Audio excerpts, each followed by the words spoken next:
there is a kind of triple contradiction about Robert Jenrick, the conduit that has been used by the pornographic billionaire Richard Desmond, who bribed the Conservative Party in the sum of £12,000 in the current kind of circumstances, that is to say, in the last few months or during the year. And the purpose of that bribe by the porn billionaire Richard Desmond was to further corrupt and subvert the already fragile and corrupted local democracy, so-called, and local accountability. So this issue, the latest issue of the fortnightly Private Eye, issue number 1534, and officially dated the 6th of November to 19th of November 2020. This one. And the cover price is, of course, £2 in the shop. And today being Wednesday, it isn't available in any shape or form until Friday on the online, but online is only a token kind of selection of stuff. So Private Eye is the only one that it requires its copies to be purchased in hard copy, and then that is how it keeps the income going, because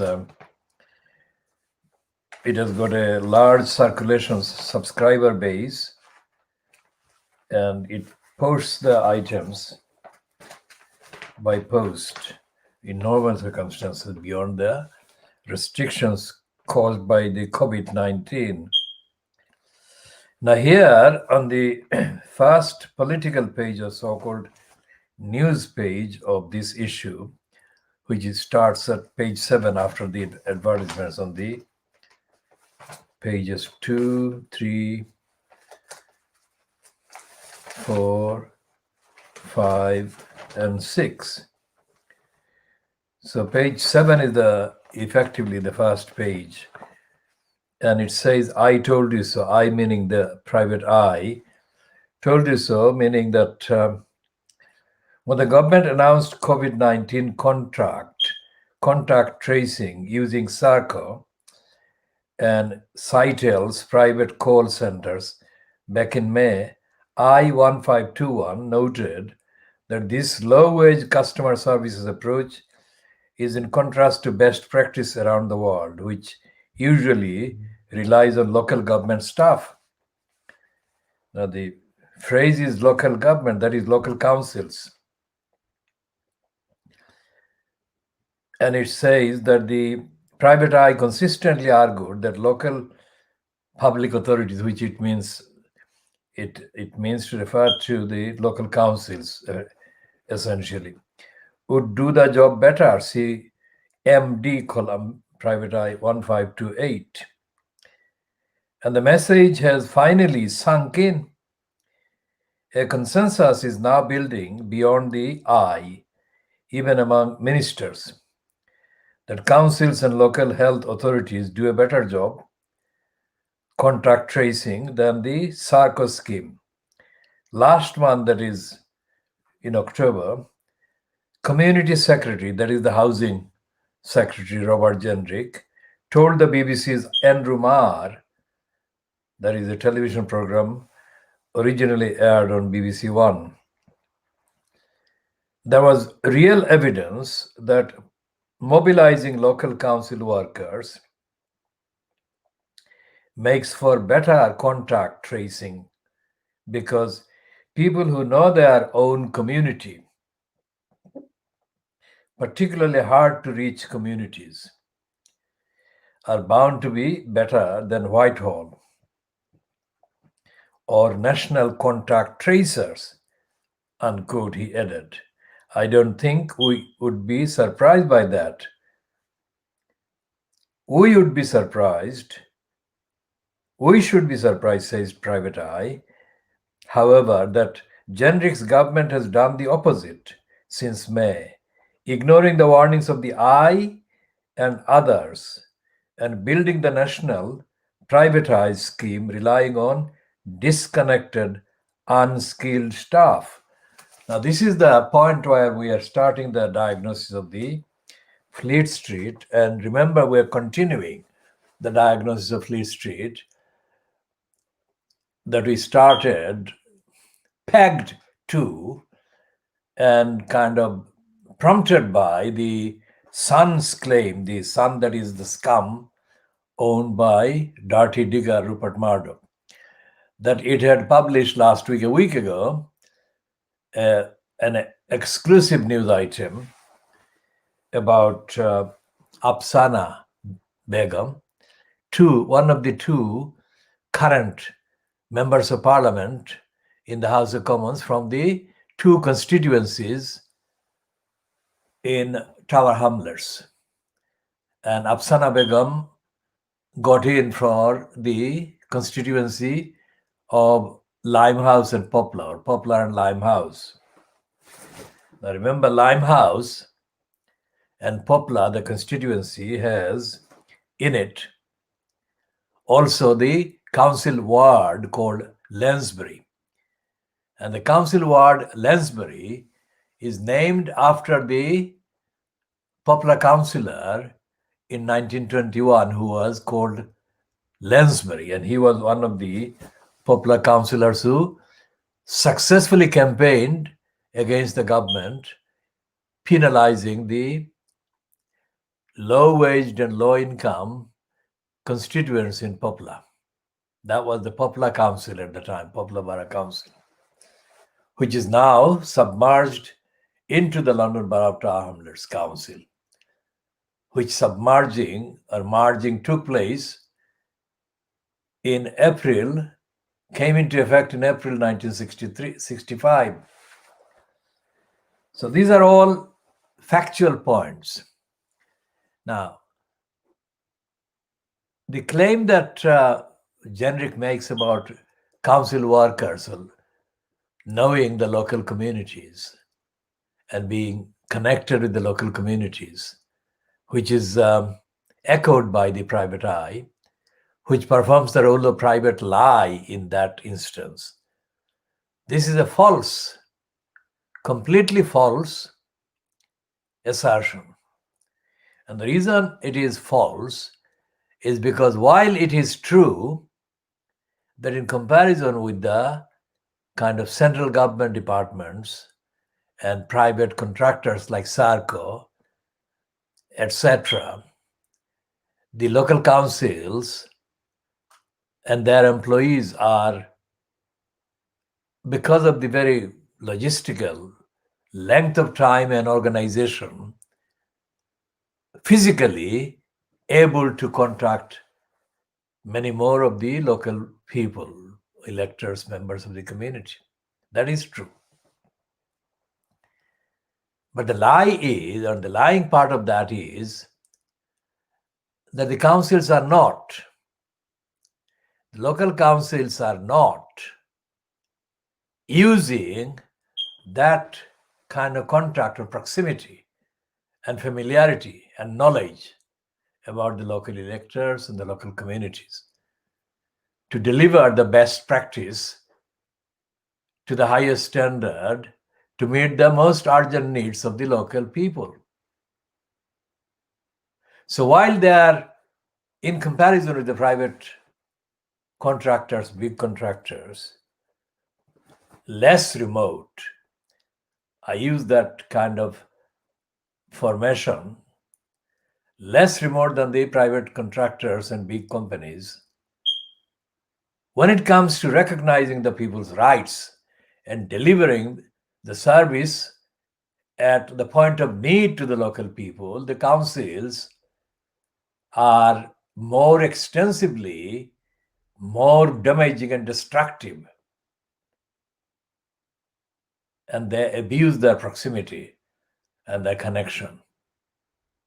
And this is true of the London Borough of Tower Hamlets Council staff, as it is true of the London Borough of Newham Council staff, as it is true of the London Borough of Sadak Council staff.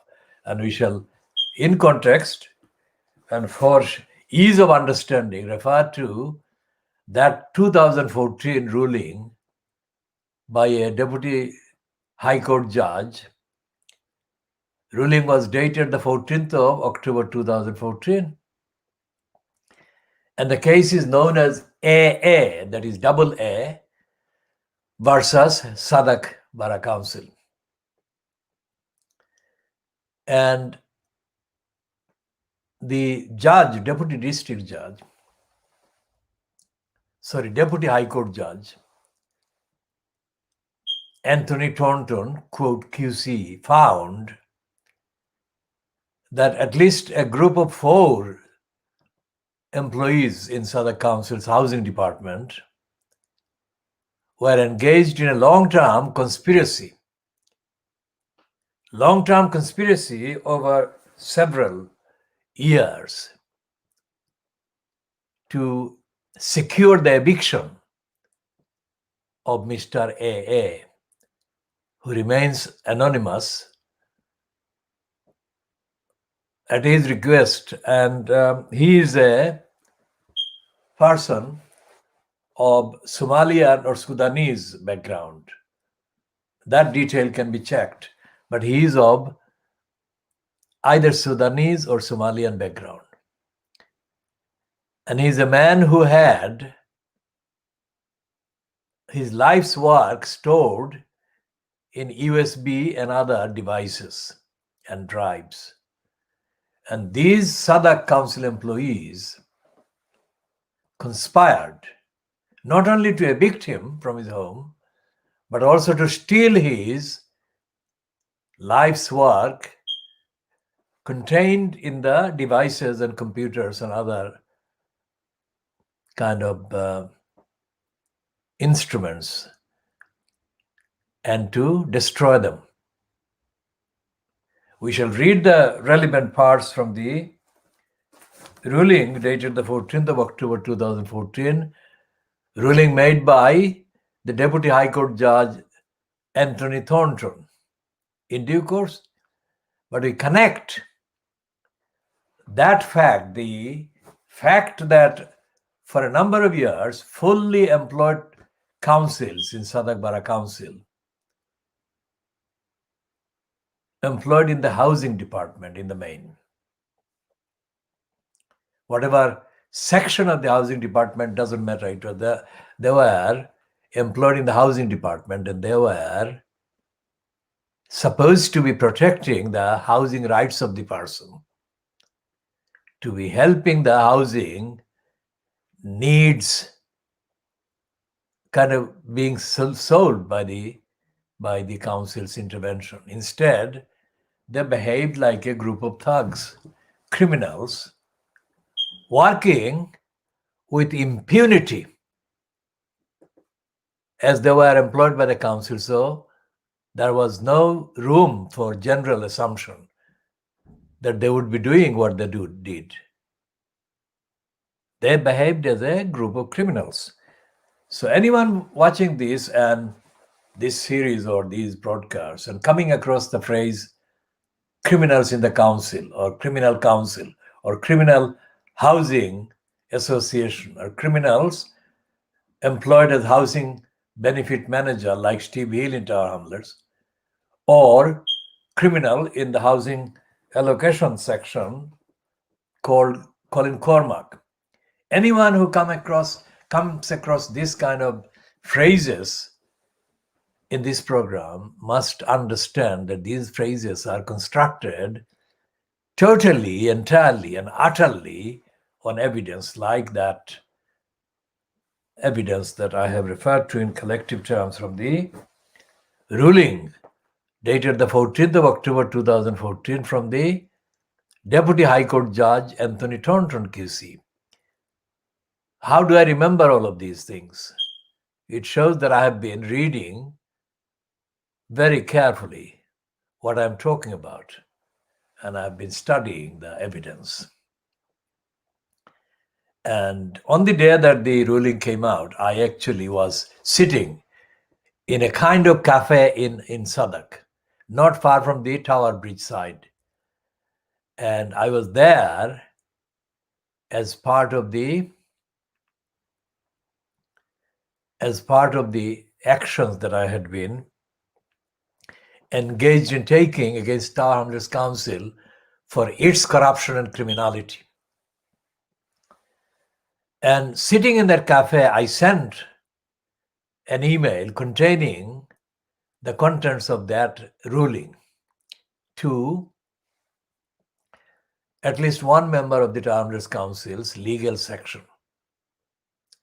So I did that on the same day that it was published, and the ruling was announced and published by the judge. Now, the implication of that kind of work includes the expectation that all the parties involved in the council, Tower Hamlets Council, who were served this information, which I did subsequently as well during the following working days, that those persons in post, as Rabina Khan was in post as the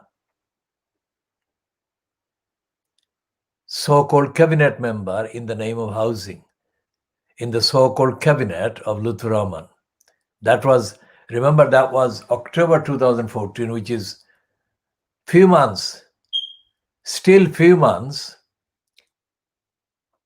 at least 6 months before Lutfur Rahman was declared no longer in post on the 23rd of April 2015 in the same High Court building, but not by a High Court judge, but by an election commissioner, Richard Mori. So Rabina Khan knew, or ought to have known, about the evidence and the power of the evidence that I had added to prove the corruption that was going on in the Tower Hamlets Council by the council's employees in the housing sections. And Rabina Khan had been herself made aware from at least September 2011 of the series of corruptions and criminality that were going on. And Rabina Khan lulled herself into the lying complacence that if she followed the policy of Lutfur Rahman lying to me about the lies of Tower Hamlets community housing, the lies of Steve Hill, lies of Colin Cormack, then she would get away with this lying. She would not be exposed to any kind of demands for her to account for her dishonesty and lying. In contrast with the behavior she showed to a man called John White, a white man, but who has not got a fraction of the knowledge or the understanding, let alone the commitment to the community, as compared to my work. And yet she physically went to see him in response to a phone call he made. She admitted that in a council chamber statement. So when somebody like Rabina Khan makes a statement, currently as a member of the Lib Dems, and she makes references to BAME community, B-A-M-E-E, she obviously doesn't realize that her record and the strength of the role she played, whichever way she played the role, is more powerful than any capacity for lying, maneuvering, and manipulation and conspiracy that she has.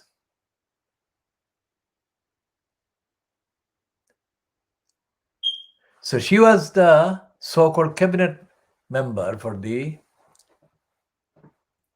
subject of housing, but she completely, a phrase of swear word comes in, but so therefore there are two words there. She did that to the needs of the housing of the people, which is why there are still more than 20,000 people on the housing waiting list. There is no evidence that during the 6 calendar years, Rabina Khan was in that post, put there by Lutfur Rahman, who alone had discovered her talents. The rest of the community had never heard of her until Lutfur Rahman appeared on the stage and became the incumbent in the post of elected mayor. Of course, Rabina Khan had surfaced on the stage on the 14th of September 2010 at the Troxy, where Lutfur Rahman was launched. And as I've said before, he was launched with the collusion of the criminal liar Steve Bullock, who was already in place as the mayor of Lewisham. And Bullock was already connected with Ken Livingstone, lying Livingstone. And it was Ken Lying Livingstone, who was among the sponsors of the so-called Labour Party left, who had fancied having an ethnic surrogate like Lutfur Rahman in post as the elected mayor in Tower Hamlets. Because they, Ken Lying Still Livingstone, Keith Sleaze Lying Crook Vaz, who was the other, quote, MP sponsor for the cause of an elected mayor being foisted on the people of Tower Hamlets, so that they could use the ethnic surrogate to further their own particular agenda, whatever the agenda was. And they did not care whether this particular ethnic surrogate and his cabal of surrogates sank the housing rights of thousands of people, other rights of thousands of people in Tower Hamlets, which is what happened, which is what is continuing to happen, while the corrupting post of elected mayor still persists. So, when Afsana Begum is accused in the piece in the Sun newspaper of having jumped the queue, and the number of people on the queue in that piece is given as 18,000. Even if it's 18,000, even if it is 8,000, even if it is one person, whatever the actual number at any given time, any given date, of people waiting for a home, that is one person, or all those thousands of persons being denied of their rights, too many of them being denied of their rights. And we put in the context the various charters of the international legal charters like the United Nations. When the United Nations bureaucracy observes the 75th founding anniversary of the United Nations,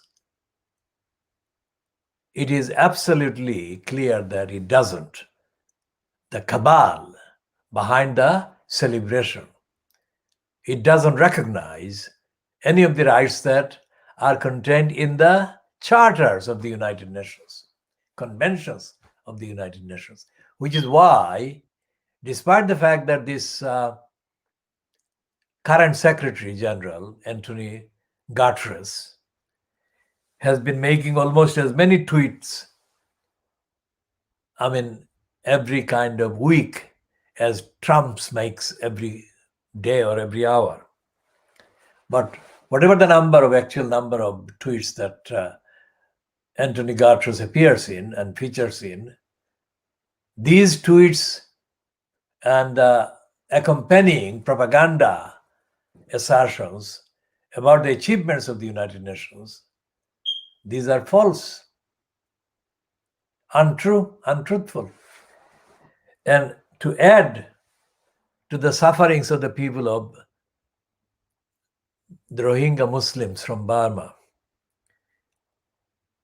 the United Nations has been kind of referring to the genocide as being not a genocide. Yet there are still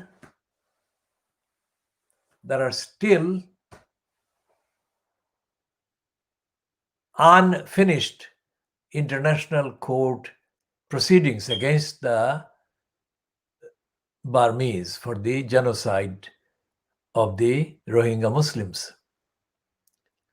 So how does Anthony Guterres justify being a denier of genocide that the United Nations itself, its own inquiries found had happened and is continuing?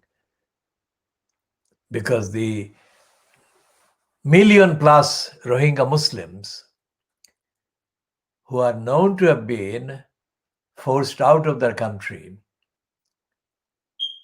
are suffering the consequences of a genocidal attack on them. So we have just outlined that despite the fact that the United Nations makes this kind of claims, it doesn't adhere to the principles.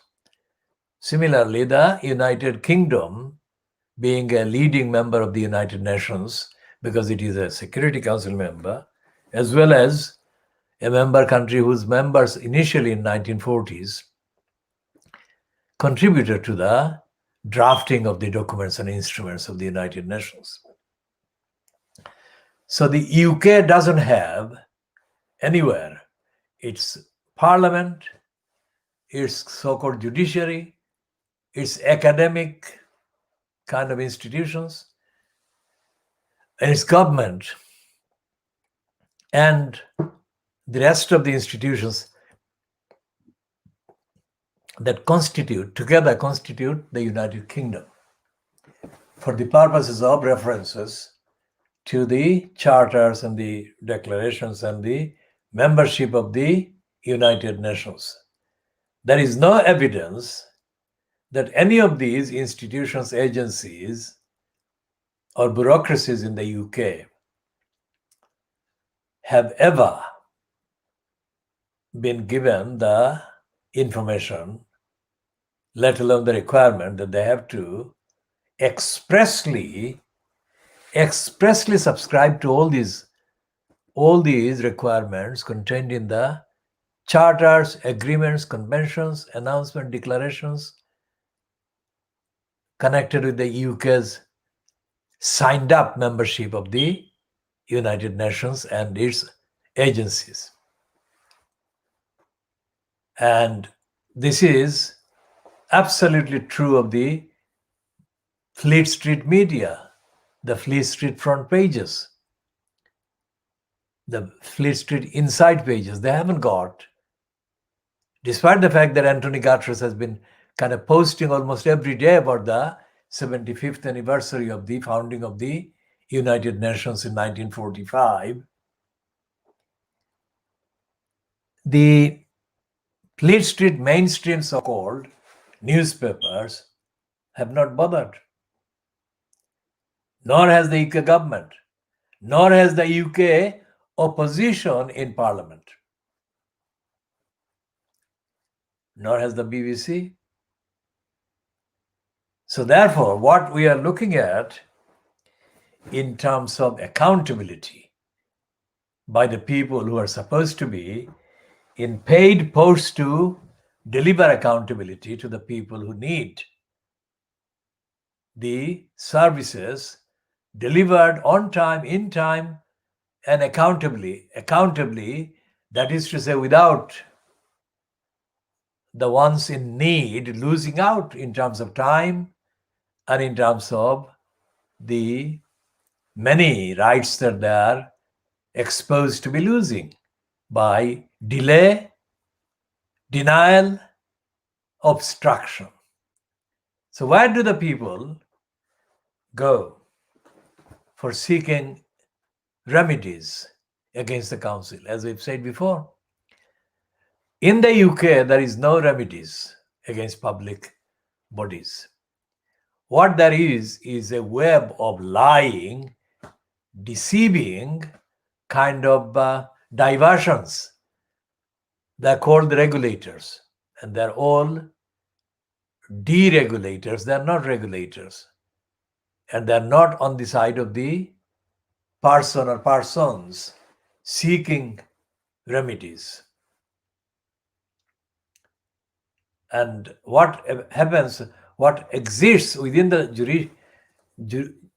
judicial system, bureaucracy, is a thing called judicial review. Now, the judicial review has been around for a while, but it is not either judicial or a review. Of course, it is judicial in the sense of being controlled by the bureaucracy in the name of the judiciary, but it is not a review of anything. It is a procrastinated diversion to make the experience that the applicant had against the government authority or the local council being the offender and the wrongdoer. The judicial process makes it 10 times worse. So the judicial review is not a remedy. And its equivalents that exist for the licensed law traders' behavior, called the legal ombudsman, is a corrupt outfit. And the equivalent for the Freedom of Information Act and the Data Protection Act, etc., there is a thing called Information Commissioner. Now, this commissioner post is held by a Canadian woman, and she is paid exorbitantly high sum of money, and she doesn't deliver anything. She has not delivered anything. So she is the corrupt careerist at the head of the Information Commission, which is a corrupt contraction, as is the Ofcom outfit, which is supposed to be regulating the broadcasting outlets, but it doesn't. As is the banking thing that is available, so-called Financial Conduct Authority. It is absolutely a disgrace, and it doesn't really regulate the financial institutions, the banks. And so therefore there is nothing that exists outside of the actual courtroom, that is normal court and litigation kind of processes, that the ordinary person could actually use in terms of saving time, in terms of saving money, and in terms of being spared additional aggravated misery, frustration and distress and losses. There is nothing. But if you go to the normal court proceedings, then you are the victim of the vultures operating, hovering over the legal horizon as carriers of licenses to trade as lawyers.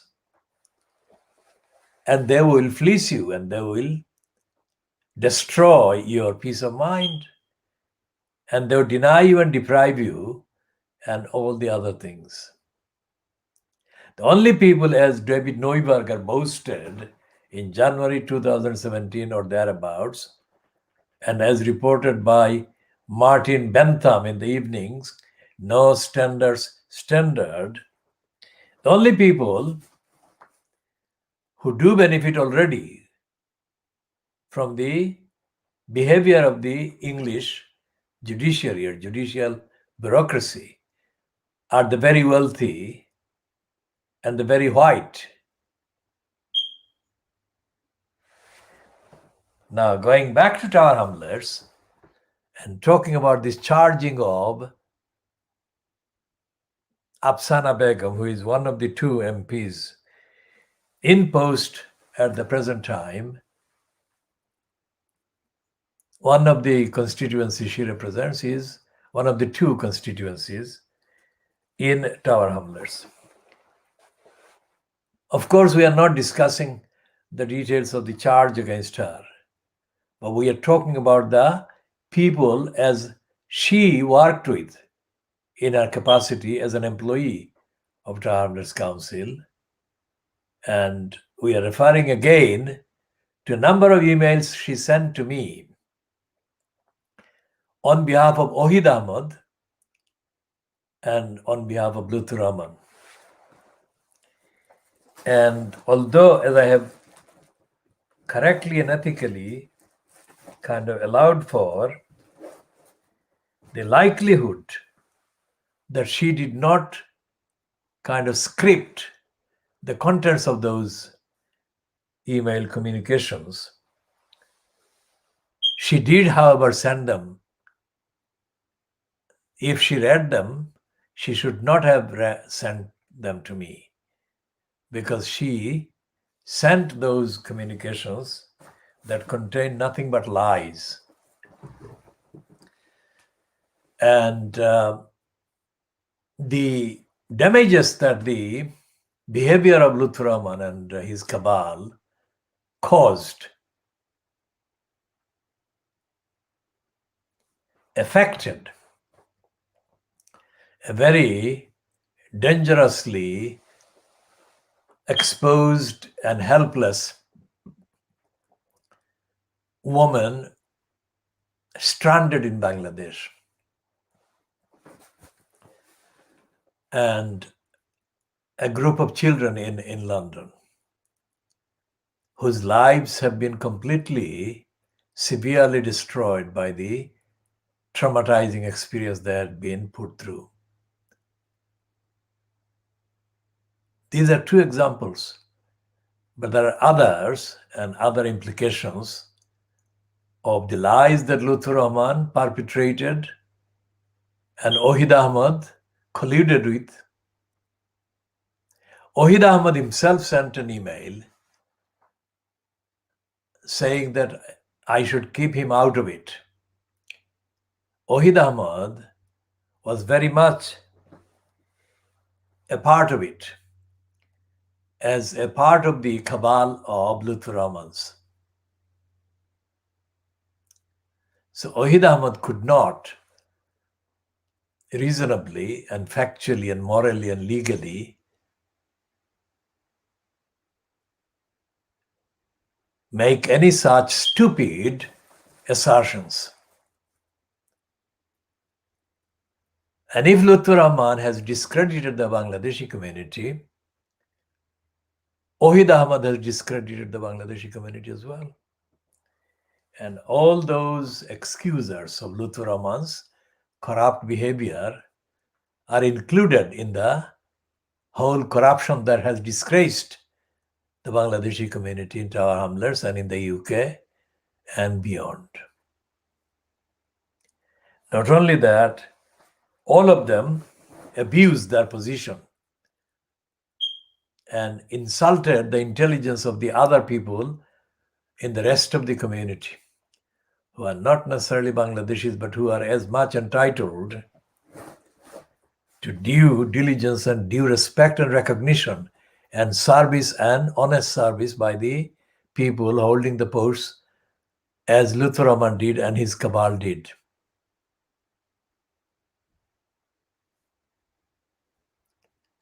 And as I said, even if Afsana Begum is found guilty and is sent to jail, that will not still end the corruption in Tower Hamlets Council or the corruption of the housing kind of levers the Tower Hamlets as the local council exercises.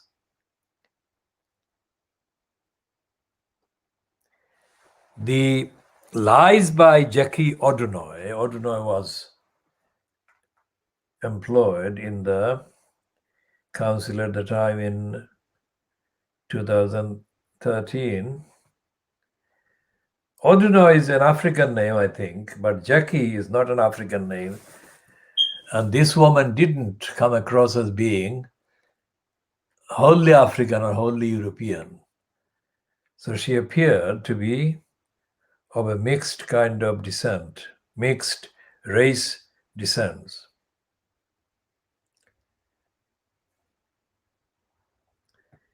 And the news now,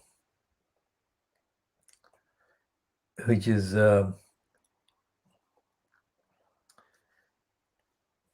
showing that Biden has got 264 and Trump has got 214. And the number of the electoral votes to win is 270. So he's got 264 now at what time? This is now past midnight, and it's midnight 20 into Thursday, the 5th of November, 2020. So Biden has got 264 and Trump has got 214. It is quite possible mathematically because we don't know the rest of the numbers. So how many places are still to be announced, declared? We don't know that. But on the evidence so far, it looks like Biden is 6 numbers short of the 270 electoral votes. And Trump is far further behind. And Biden is shown as having 50.33% of the votes at this point, as shown on this website. And Trump has got 68.238. No, sorry, 48 point, not 5%. So 50.33% for Biden and 48.05% for Trump. So it's quite narrow, but it is significant difference. It's very different indeed because it's not the same number. The two of them have got different numbers.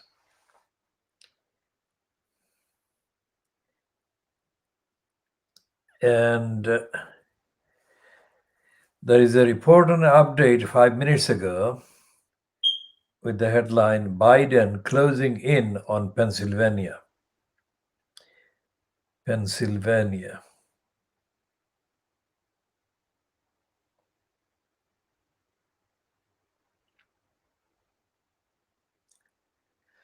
And this person is saying, G. Elliott Morris is saying that Biden is on track for a clear victory in Pennsylvania, which will put him over 270 to win, even before accounting for his likely wins in Arizona and Nevada.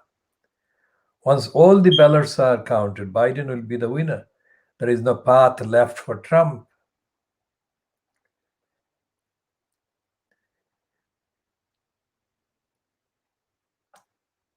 And this is similar kind of stories by other tweeters.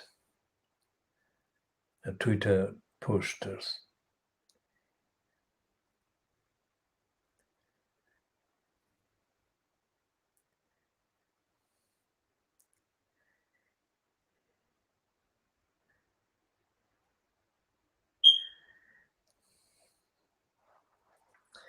And what is happening here in the case of Trump asking for serial kind of requests he has made for recounts,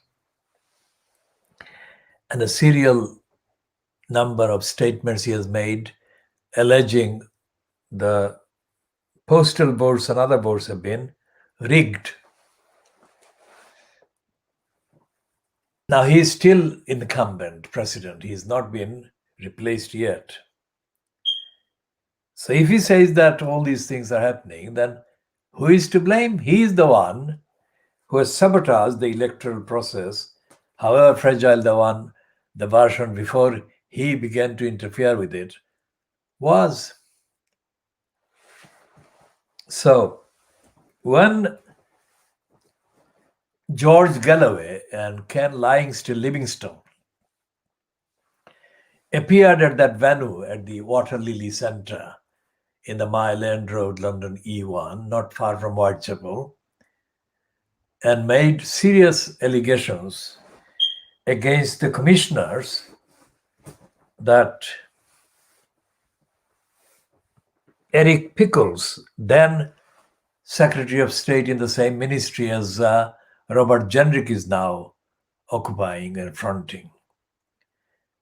Ken Livingstone and George Galloway and other speakers, including a number from the SWP, in November 2014, they alleged that the Eric Pickles sent commissioners, or the commissioners announced by Eric Pickles to take over Tower Hamlets Council's administration were behaving like dictators, and they were a dictatorial kind of dispatch or consignment. Now, this is the date.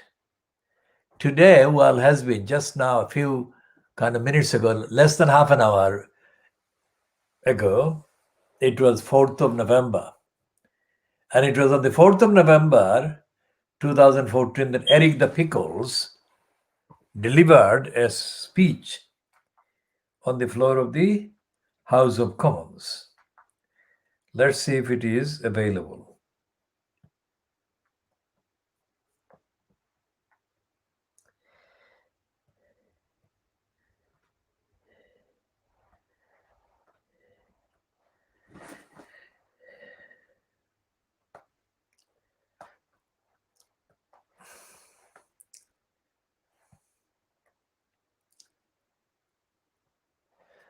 So this is the Guardian's take.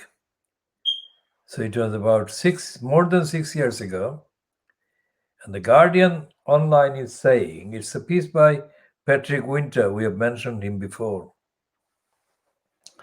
Eric Pickles takes over rotten Tower Hamlets. And then its subheading reads, crackdown on London Borough's partisan approach to politics. Represents one of his biggest interventions in local government.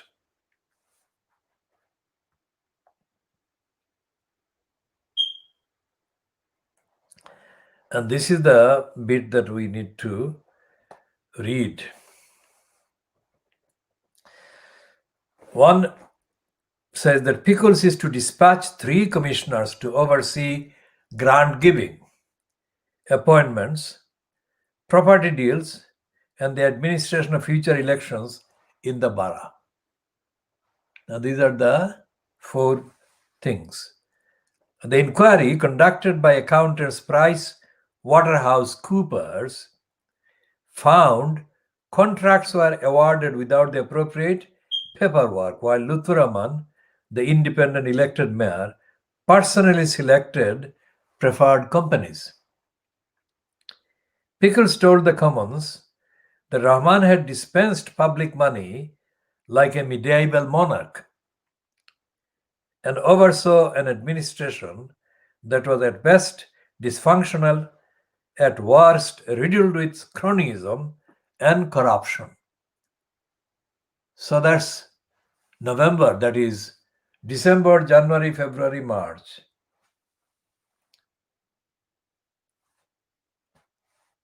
5 months before, Richard Morey repeated or reiterated a lot of what people said in that speech, including the allegation that Lutfur Rahman had behaved corruptly. Now, officers' recommendations were systematically overruled, said Pickles, pointing out that across mainstream grants by the council, 81% of officer recommendations were rejected by councillors, and more than £400,000 was handed out to bodies that failed to meet the minimum criteria to be awarded anything at all. Pickles added that Poplar Town Hall was sold against official advice to an individual who helped the mayor in his electoral bid. Now, these are facts that have not been, if you like, rebutted. And what we have been saying is more extensive than that. We have said that Lutfur Rahman abused the council, and he abused millions, hundreds of millions of pounds. That is what we have said. Not because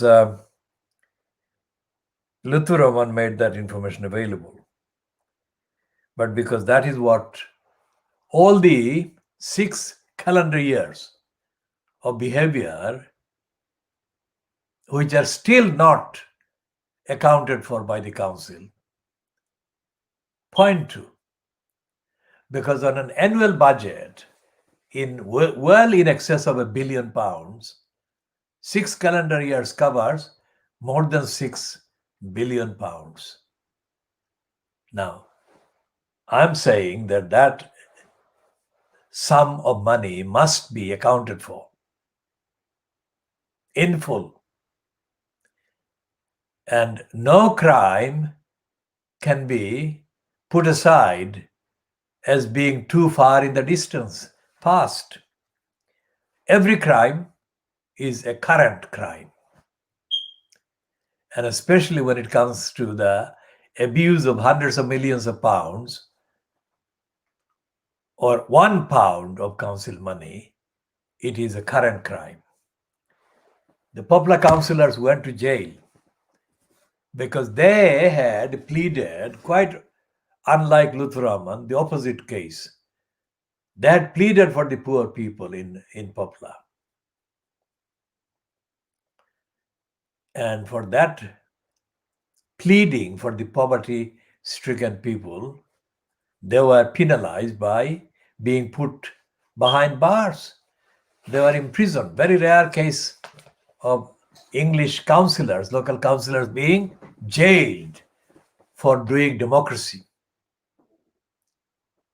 Whereas in Tower Hamlets, the opposite happened and corruption and theft of money took place, and there is no accounting for any of that.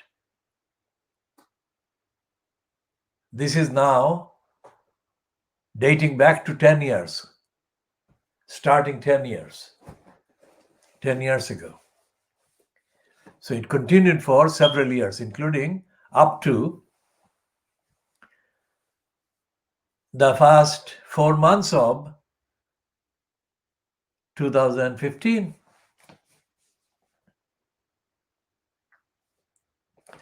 So when the housing waiting list is kind of allegedly jumped by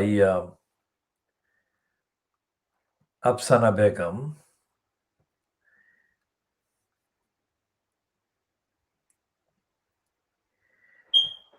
ordinary reasonable journalistic standards would require that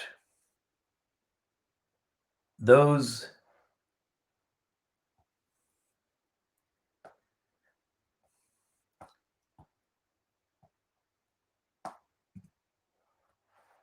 people kept on the waiting list were given a kind of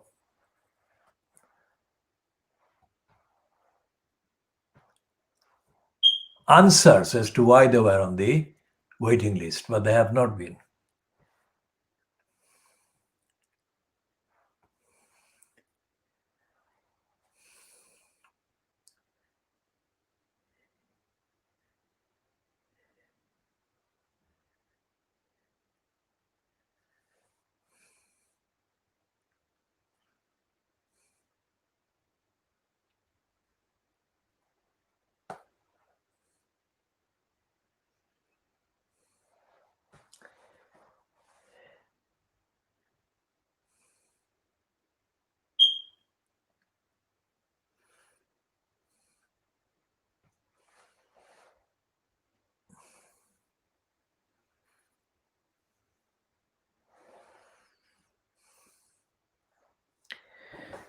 And those people who were on the waiting list at the time that, according to the Sun, Afsana Begum jumped the waiting list, they were not given any opportunity to emphasize the urgency of their needs. Whereas out of the blue, Afsana Begum got an opportunity to jump the queue. That is the news in the Sun. That is the news in the Daily Mail.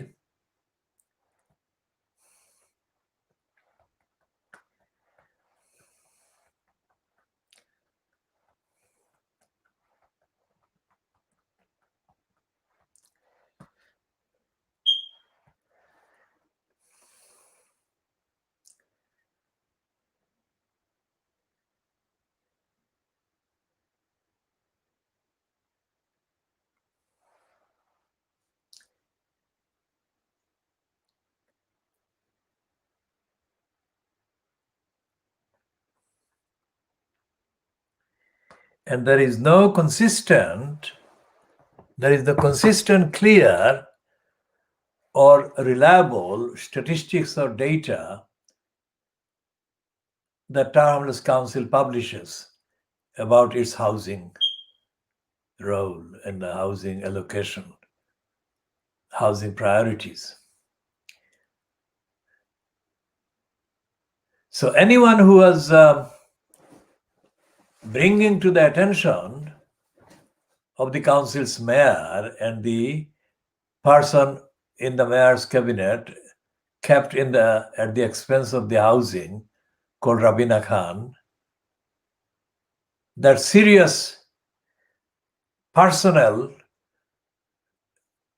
suffering was being caused to a woman stranded in Bangladesh. And her being stranded in Bangladesh was connected, not entirely caused by, but connected with the Town Hamlets Council's behavior in housing.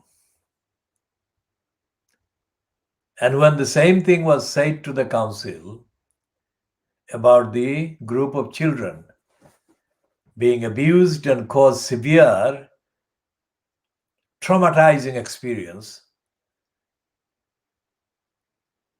anyone who read those communications and anyone who pretended to be replying to those communications had a basic duty to get to the facts and admit the facts. And if on admission of the facts, they could not answer as to why the council was still failing to provide the emergency support to these women and the children. Then that person, having read the communications, should never have written the kind of in denial emails that Afsana Begum sent to me.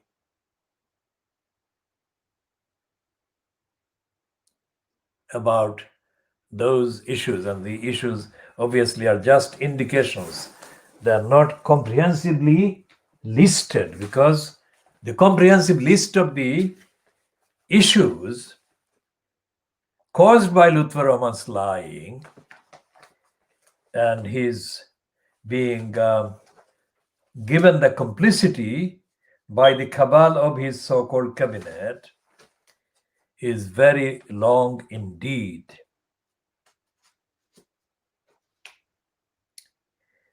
So what that means, that length of the list being very long, means that no matter what happens to the trial of Afsana Begum,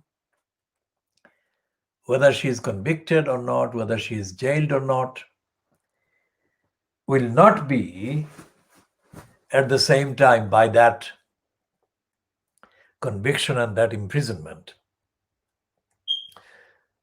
amount to the corrupt behavior and conduct of Tower Hamlets Council to be being solved.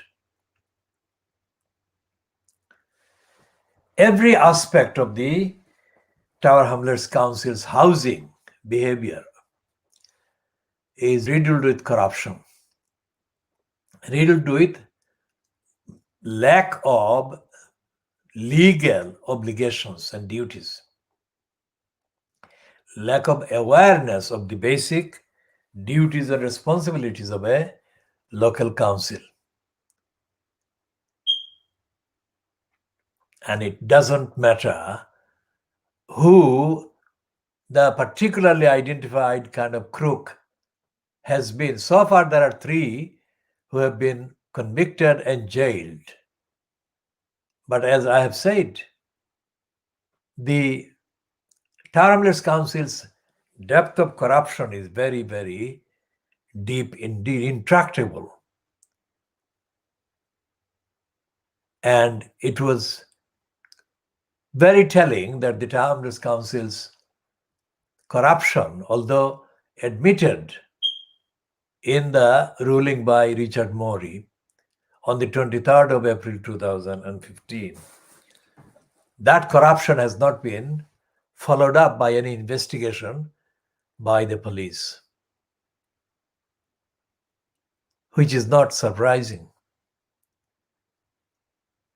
because to investigate the corruption now or corruption in 2015 would have been to investigate the police themselves over the previous years or decades. That is a significant handicap. And other councillors that have been in post, other than the councillors kind of aligned to the Labour Party or aligned to the kind of breakaway kind of group, temporary breakaway group that kind of turned out to be the continuation of George Galloway's group called Respect, because Lutfur Rahman became the continuation of the Respect Council's cabal, or Respect Councillors formation, let's say. They are not anymore on the council except Ravina Khan and Harun Mia. But Harun Mia does not speak at council meetings anyway. When he does speak, he dilutes the impact of any speech he makes by being too kind of respectful to the persons he is supposed to be criticizing. And he comes across therefore as a supplicant, not as an analytical opponent on the basis of evidence. So that's Harun Mia. In any case, due to the lockdown, there has been hardly any similar kind of normal meetings of councillors. So that's Harun Mia, whatever the circumstances that have prevented his appearance. As far as Rabina Khan is concerned, as I have said, evidentially, her kind of overly loyal and supportive response to John White and her lying to me on behalf of Steve Hill and Mike Tyrrell and others absolutely summarize the role that Luther Roman actually himself played. And between the two of them, they caused severe damages and harm and losses. Those are not going to be kind of changed, let alone ended, only because Afsana Begum has been charged. It is possible for Afsana Begum to argue, as she has started to argue, that the charges against her are malicious. Well, I cannot say that they are malicious. But the fact that she has used malicious about party or parties she hasn't named, but the word malicious points to some other individuals involved about whom she might be suggesting that they have a personal agenda to harm her reputation. That is also possible, that there are people who are hostile to her personally. But neither of that excuses her sending to me emails that are full of lies and emails that are in denial about the very serious damages being caused to that woman stranded in Bangladesh and a group of children being abused in Tower Hamlets itself at the time. And on both those issues, Tower Hamlets Council was, in the shape of Lutfur Rahman, operating a lying agenda, not to want to know.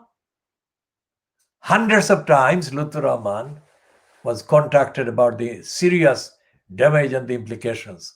And hundreds of times, Lutfur Rahman employed liars to say that he was doing the right thing, but whatever he was doing was not explained. But I was told that Lutfur Rahman was doing the right things, which he never did. Lutfur Rahman was doing the wrong things.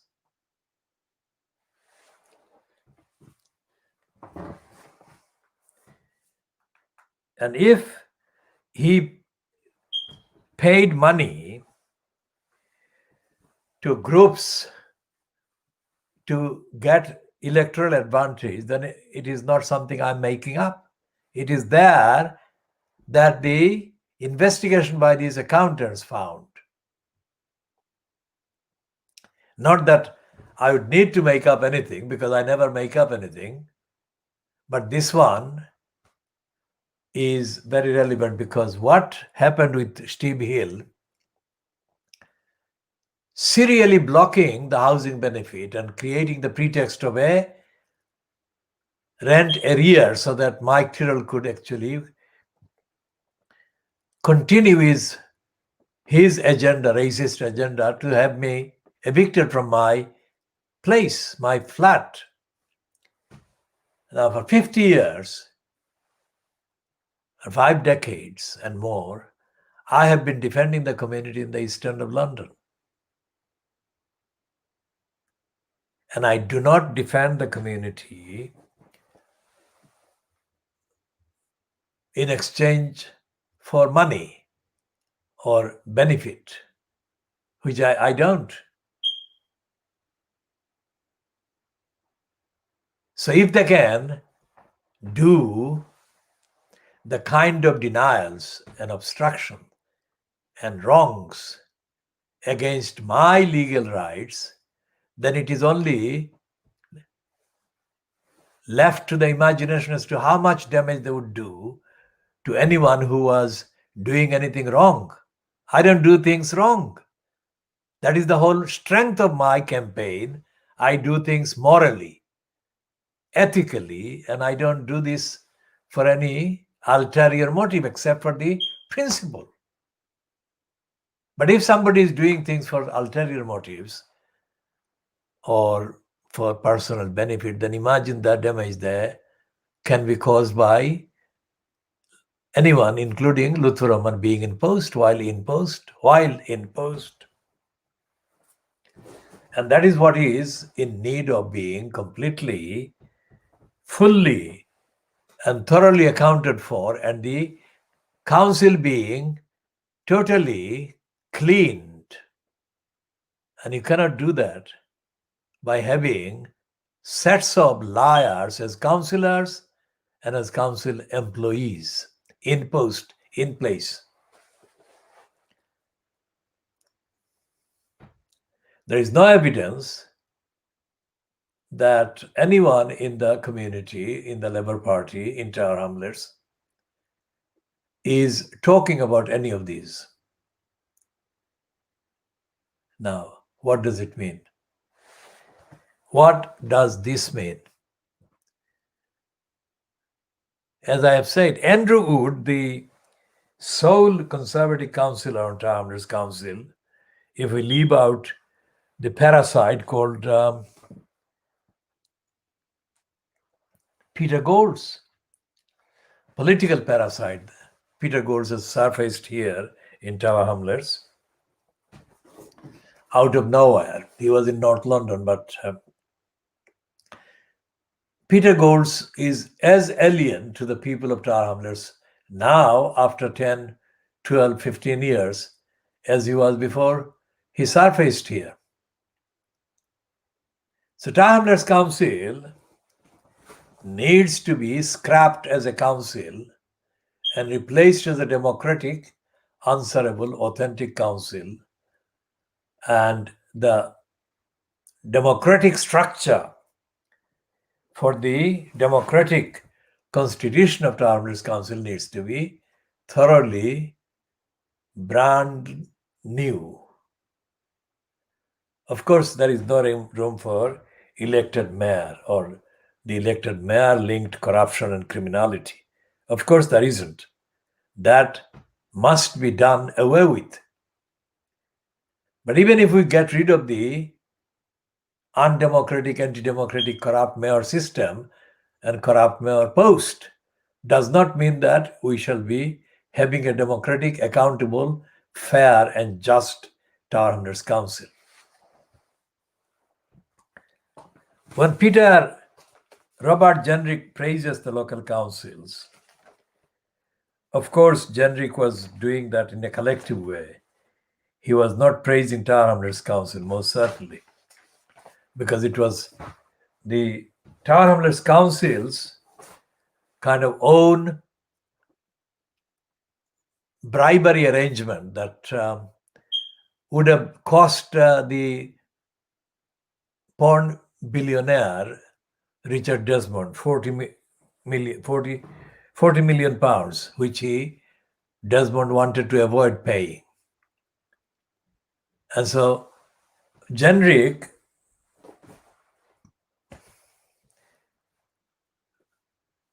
overrode and overruled the Tower Hamlets Council decision to temporarily reject the porn billionaire's application for the West Ferry Road ex-print workers project for rich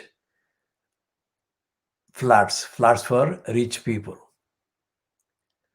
In doing that, Jenrick was actually contradicting his statement to Andrew Marr about the councils.